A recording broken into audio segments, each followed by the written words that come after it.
All right, well, so what a crazy roller coaster week. I mean, I literally was going to come on here today and shoot a video about how I thought the feds were not going to cut rates the entire rest of the year. Like, no joke, complete honesty. I was 100% convinced before this jobs report came out that the feds are just not going to cut rates. And the only way I kept saying they're going to cut rates is some dramatic event, some crazy shit happens, or we just get some really bad data. But I didn't think we were going to get this bad data. And so I'm not surprised as if we went back to 2023, you guys have seen the numbers. We were overstated 800 to a million jobs, something like that. Who the hell even knows? But as I sit here today, I shoot this video, it's mind-boggling. It's mind-boggling because the feds have a tough job, right? Just be honest here. It could be political, it's not political, but look, at the end of the day, they're trying to land this plane. But the problem is that they have missed the last couple times. The first miss was really, really bad. The fact that they took, and look, don't get me wrong, I'm not sitting here complaining. If you're a real estate investor, you're a homeowner, if mortgages, interest rates affect your business and you're watching this, you're not gonna sit here and cry over the spilled milk, but they were really, really late in raising rates. They misjudged inflation. Obviously, we know now, folks, that if we just give a bunch of money to everybody and we put all this money into the economy, eventually it gets spent. But let's just go back and go through the last few years of kind of how we got here and what do we think is going to happen moving forward. Nobody really knows because we live in a world of just utter chaos and craziness with everything going on around us. We just don't know what we're going to wake up and see tomorrow, but there's some predictability here. But the most frustrating thing is that we continue to look and post data that really has not been vetted, that is not 100% correct. And then it comes out and we find out later that that data changed, and sometimes by a lot. And look, I always say this, is that when you first list your house, that first price that goes out, you're gonna get the most looks, the most excitement, the most engagement, the most on any house. So if you misprice a house under, maybe you'll get it bid up. Maybe somebody will get a deal and you're like, shoot, I could have got more. But if you misprice way over and you're way off, people are going to be like, that's unrealistic. Nobody's going to get that price. That's crazy. And they're going to watch you, as we've seen houses just cut until it comes out to a certain number. Look, what your house is worth is what somebody's really willing to pay. And my point of this is that we have seen over and over and over and over again that when a print number comes out, that's inflation, that's a jobs number, that's anything, a GDP. Why is it always we wait till they revise? Why do we even have a revised number on all this stuff? We live in 2025. This is not the 50s, where I'm guessing a lot of these laws and how they look at data and how this stuff came about. And I get back then, we lived in a different world. There was no handheld device that was more powerful than those big computers. There wasn't traffic of information, of data, of knowledge, of what we do, see, and hear moving at lightning speed. I mean, something happens in the world within minutes, if not seconds, we all know about it because of our phone, because of social media, because of how things go. We travel and have more experience in the world because of the information we can seek. We maybe eat healthier, maybe try new things like that because of the things we can see. We can go out today as an individual, whether it's Google, ChatGPT, YouTube, podcasts, social media, whatever it is, and find information we want and pretty much get what we want, whether it's data, maybe reviews, what's the best restaurants, what's the most trending, places to stay, activities to do, experiences to do with your family, whatever it is. We can get the real-time stuff, what's happening today, of what is the coolest restaurant that just opened in the last month here in San Diego, where I live, right? We don't have to go and go, man, if 30 years ago, that information was pretty hard to find. So my point is that when it comes to data, if it's inflation, if it's GDP, if it's jobs, whatever it is, why is it that we're going to put out a number that could be 100% incorrect, and then we're going to revise it that could be 100%, I guess, correct, but it's up, down, the same, whatever it is. And what I'm trying to explain to everybody here is just to go back to the house analogy. When you put the house out and it's the price you're going to put out there and you get the most eyeballs, the most views, the most you're going to get it all in that first initial welcome to the market. This is my house. This is my listing. Here's the price. Did somebody price it good? Did somebody price it dumb? What were you thinking? You're going to get all those remarks. What an amazing house. What a dump, whatever it is. My point is, when a jobs report comes out and it hits the market, it's going to impact rates, the Fed, media, bloggers, YouTubers, the stock market, the crypto market, the the bond market, the whole thing. It's going to be the biggest impact. Did you notice when we get a revision, the impact is like 0 to none? Did you notice the Fed just kind of, they mumble it off like it's not a big deal? Like, what? What? We missed 100 million jobs in 2023. What's the big deal? What's the big deal? You have a job, you have a business. Could you imagine buying a property that you're going to flip and you bought it for $1 million, you put in 250,000 and you said, I'm going to sell it for 1.7. And you said, whoops, I'm going to sell it for like 900. How did I miss that? You wouldn't be a flipper anymore. If you had a business and you priced your restaurant, your menu off, or you priced a product off, or you quoted somebody wrong, whatever it is. Or if you keep listing houses that you over and over that are wrong and you never sell them, you're going to be out of a job. I just don't understand in 2025 how we have not sat down as like Fed officials, as a country, and said, what are we doing here? Why are we releasing data that's incorrect? Because the homeowner, the person that locked in a rate, or maybe the commercial guy that bought an apartment building, because of a bullshit jobs report, his rate was a quarter higher. Well, he's stuck in that loan for 5 years, 7 years, maybe years. That could have been less money for that homeowner. That could have been more, that's inflationary. A mistake like that cost us money. We're paying more on our debt if that's it. All I'm saying is, if the data is in fact this and it warrants a cut, we would have already cut this year. Based on what we know, if those job numbers were real at that point in time, when it came out in May, when it came out in June, and obviously July came out weak and it might get revised down, we would have probably cut rates. The 30-year fixed mortgage would have probably been lower. We don't know 100%. When they cut rates in 2023 and then the 10-year spiked, when we go back and look at it, according to the people that are really experts at stuff, they said it's because it went up because it got offset by insane job prints or insane other numbers that everything was going so well. And then we come to realize that in 2023, we overshot the jobs number by almost 1 million or whatever the number is. So I truly believe that everybody is getting sick and tired of this. I truly believe because of AI, because of technology, that we are going to relook at this. And I truly believe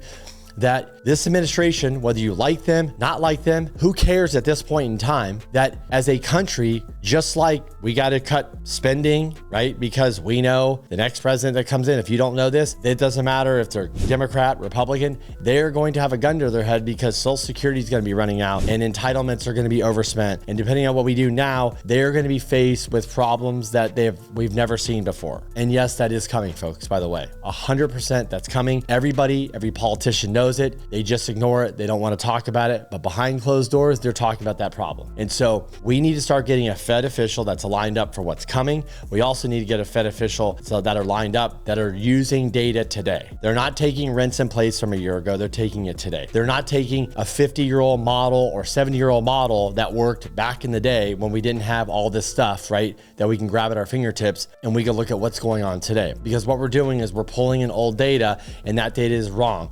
We're basically putting out a report and then we come to find out whoopsie daisies was made a mistake. Why not just bring in a new Fed member that's going to replace Powell that says, look, enough is enough. Let's start reviewing this stuff. Let's start changing it. Let's start using technology. Let's doge the Fed, because the way we look at information is not working. And it's getting very, very frustrating, because this is why, honestly, Trump's pissed off, because he truly believes that tariffs, yes, let's be honest, folks, tariffs are going to make the cost of this widget go up a little bit of money. It's a one-time inflation, so that widget doesn't go up month over month over month over month over month. And that was the difference. So in the pandemic, prices kept going. Do you remember? You used to get a burrito here for $5. The next thing you know, the burrito's $6.50. The next thing you know, the burrito's $7.50. Next thing you know, the burrito's $10. Next thing you know, the burrito's $15. And you're like, wait a minute, a burrito used to cost $5. Now it's $15. It kept going up and up and up. So if the price of this widget, if there's a tariff and it goes from, $1 to $1.15, whatever it is, that's it. It's in the pricing. And then that's where we're moving forward. So if this tariff is inflationary, it's not going to be inflationary, keep going up every single month, because the tariffs are at a set rate, right? That's my understanding. Is that your understanding, right? So my point is,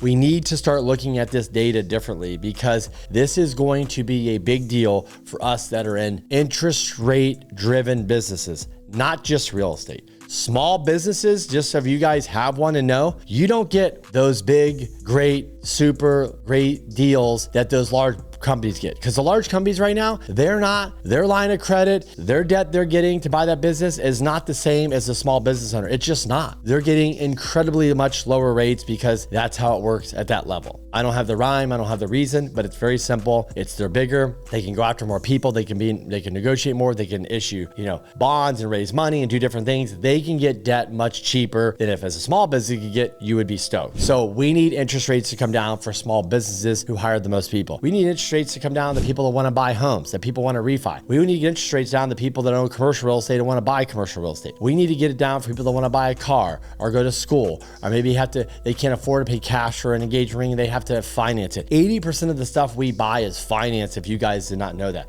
So rates matter. Rates matter here and rates matter to your pocketbook. And so people aren't feeling very great about interest rates because what do we know? We know the cost of insurance has gone up. The cost of housing has gone up. Now the cost of rates has gone up. There is no breaks. Are we not getting breaks because of data that's wrong? I'm not going to sit here and deny that both sides, there's an argument for cutting rates and there's an argument for keeping rates the same. Hell, there could be an argument for raising rates at times, right? But what I'm telling you is let's go through a few things that that you might not know, that I know, that it's out there in the data. Number one, the labor market is definitely slowing. It's clear that people that could easily find a job before are having a tough time. People are getting laid off and I'm hearing left and right. I read a lot of things. I hear a lot of things. I go through the comments of YouTube videos of people that I watch that just post the facts and I'm reading thousands of comments. Yes, I want to. I got laid off from this good job and that good job. It took me 6 months, 8 months, a year, 2 years. I haven't found a job. It's real, folks. Consumer spending, and I know we're all pulling back. We're not spending like we were coming out of the pandemic. We had 35% savings rate. We paid down our credit cards. We might have done a cash out refi. We had HELOCs. We were trapped in our houses. So we went out there and spent, and as the spending went up and it's come down and flattened out. So we all know this is true. We know that inflation's coming down. Yes, the tariffs here, but if you took the tariffs off that are one time, right? If you took that out of there, inflation is near or at where the Feds want. Let's be honest, real inflation, real numbers today. The jobs market, look at the numbers. They don't lie. GDP, yes, it's strong, but the consumer sentiment piece wasn't. So we are seeing stuff, housing, it's not doing very well because the rates. So as I shoot this video, it's very important to me, and I think it's very important you understand that we need somebody to come in here, not just be a new Fed official and listen to Trump and do what Trump wants to do. No, that's not what we need. What we need is a Fed official that comes in here that understands where we're going as a country with technology, with AI, with how we see things, with how we look at data, how we can get data at a real time, right? We need the Department of Doge to probably come in here and go, can you write a program and maybe its own government proprietary program where it gathers all the data and gives an accurate inflation report, maybe a jobs report, like gives us real time data. And so we stop missing big time because these big misses are costing combined. Everybody that is involved in businesses or people that do purchases that have to finance stuff, it is costing so much money because of mistakes. It's out of control. And if you and I made that many mistakes in our job and our business, we would be bankrupt, we'd be out of business, or we would be fired 100%. You know it and I know it. End of story. So I hope we start seeing a Fed official come in here that is going to change the game. My last brief, I showed you somebody that I think that could win this. You can clearly see there's a different mindset. There's a different way of looking at it. I'm not saying this person is going to be perfect. I'm not saying this person is going to be right all the time. I'm not saying any of us are right all the time. All I'm saying is we are not putting our best foot forward as a country, as the way we look at data and how we present the data. We're just throwing the data out there and we get this huge reaction up front. And all of a sudden it could be the rates go up, the rates go down, or the rates stay flat. And then we get a revise and we just don't get the same love because they just want to brush it off the shoulder of the Feds and act like, what? I mean, what do you want us to do about it? It is what it is. I just don't think that's true. And so I hope we see that. So I want to come on today and shoot that video because to me, it's super important that we see this. I encourage you to pay attention to stuff like this. And obviously who we bring in the office, whether it's politicians, local, Fed officials, whatever, who comes in is really going to matter. And moving forward, it's going to be more important than ever because the feds are not going to be able to save things in the future. Because I'm telling you right now, we are going to run out of money in Social Security. We are going to have a problem with all these entitlements. We are going to have a problem with all the debt that we're paying on all this government. So yes, we are going to have to cut costs. We're going to have to earn our way out of this. And we're going to have to really use our common sense and brains and use the technology and the resources we have to make the best and most accurate decisions. Not just sit here and be politically biased or not being saying, I want to be a stubborn old man and not cut rates and see what's happening. Clearly, again, they're late to the game. And so as I wrap up this video, I was going to actually shoot a video saying, I don't think they're going to cut rates. But now I think I'm going to change my mind. I think that based on this jobs report, we are going to get one more round of inflation stuff. Obviously, two more inflation's coming. We're going to get August, and then the feds come back from being, I think everybody gets August off, whatever. They're going to come back. So we're going to see 2 rounds of stuff. If August looks like shit, guess what? We should see rate cuts in September, October, November. And depending on how bad it is and depending on how things look, you could see much faster, much bigger cuts. I'm not saying that's going to happen. Hey, with this Fed, anything's possible. With the data we get, anything's possible. But with that being said, based on what I'm seeing and I'm hearing, the data for the jobs is only getting worse. The data for the inflation might go up, but if you take the tariffs out and you actually look at the real data today and you took that out, if we think it's really temporary and we look past that, which we actually have to run that model too. Where are we sitting at with inflation? How is consumer spending? How is GDP? And to wrap this up, remember, if the jobs market's not doing well, and if consumer sentiment's down and consumer spending is getting softer, folks, 70% of what you and I buy is what moves this market along. And if that's not going very well, that's a problem. So if you're losing your job, I'm losing my job, we're going to do? We're going to tighten the belt. We're not going to spend and we're going to cut. So anyways, I hope you enjoyed this video. Please share this with somebody. Reach out to me if I can help you. Obviously, I know a lot of you, I want to say I do really appreciate all the love I get for the videos when I talk to you guys. And obviously, you know, I'm passionate about this information. I'm passionate about sharing with you. And I just try to come on here and just look at what's going on in the world and what's this and how it affects interest rates and real estate and things like that. And I try to give it to you the best I can. I will make mistakes. I will say wrong things. I will misquote things. I thought rates would be lower now, but also too, is I've also can go back and look at the data and we can clearly see the mistakes. I thought they would have already cut by now. They haven't. I think if you ask Powell and they got this true information up front, I'm pretty sure if he had a gun to his head, he said, yes, I'm late. I should have started cutting. Is he going to admit that now? I don't know, because he gets fried day over day, week over week from an individual you might have heard of called Trump. And so that's a tough position for him to be in. So whoever they pick, I hope we continue to move forward and we use technology and data and we use our freaking brains here to start really looking at stuff differently. So anyways, if I can help you guys, reach out. Anyways, appreciate it. Talk to you guys soon.